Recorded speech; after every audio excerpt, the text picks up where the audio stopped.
दिनैहाय 13 नं चिरां समस्तिनि सिङाव दहाय 2200निबो बांसिन 2000नि बांसिन बीपीएफनिनो माखासे जीएसपीनि आरो माखासे कांग्रेसनि बिथांमोना दिनै ईपीपीएल हान्जायाव जइन जाबाय।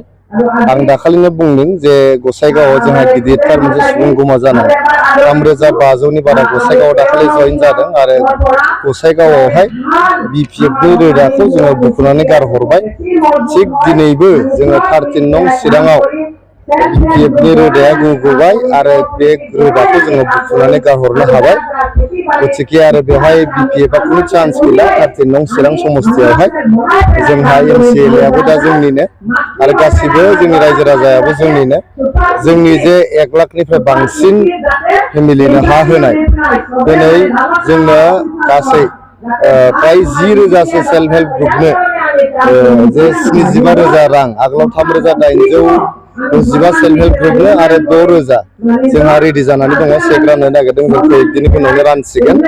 बे गासै 10,000सो सेल्फ हेल्प ग्रुपनो 75,000 हरनाय अरुणोदय जोंहा 1250 रां थाबैनो जोंहा 1450 रां जासिगोन आरो लोगोसे अनसाय बिथांखि गियान सोरां बड'फा सुपार 50 मिशन आइ अनसाय बिथांखि थेंफाख्रि बिथांखि बेबायदिनो जोबनो गैयै जोंनि प्रमद बर' सारनि दैदेननायाव ईपीपीएल बीजेपी आरो जीएसपीनि जे रायजोखौ सेवा खालामनायनि जे बिथांखिफोर लादों बेफोर गासिखौबो मोजां मोननानै जोंनि बड'लेण्ड ओनसोलनि साफ्रोमबो रायजो राजाफ्रा गले गले जोंनि ईपीपीएल हान्जायाव जगदान जाफैबाय।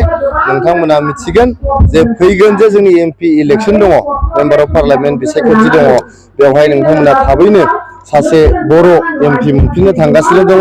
जोंनि ईपीपीएलनि दैदेननायाव सासे मोजां मेम्बार अफ पार्लियामेन्ट नोंथांमोना मोननो थांगासिनो दङ आरो बे एमपी इलेक्शन जोबखांनायनि उनावनो जोङो बीपीएफनि कर्मीफोरखौहाय बड'लेण्ड ओनसोलाव नागिरनानै मोननाय नङा। हाग्रामा बिथाङा प्रमद बर' हाथाव बीटीसी बासाव प्रमद बर' हाथाव बीटीसी बासावखौ बिथाङा बुंदों बिथाङा गावखौनो बड'लेण्डनि राजा बायदि सानोमोन। राजा बायदि साननानै गावनि जे बे मासिखौ रावबो सेनानै लानो हानाय नङा सानदोंमोन। नाथाय जोंनि सुबुं दारा हादोराव रायजोआनो राजा, रावबो हाग्रामाया राजा जानो हाया गोसो। रायजोआ जेब्ला राजा बानायगोन अब्लासो राजा जानो हायो।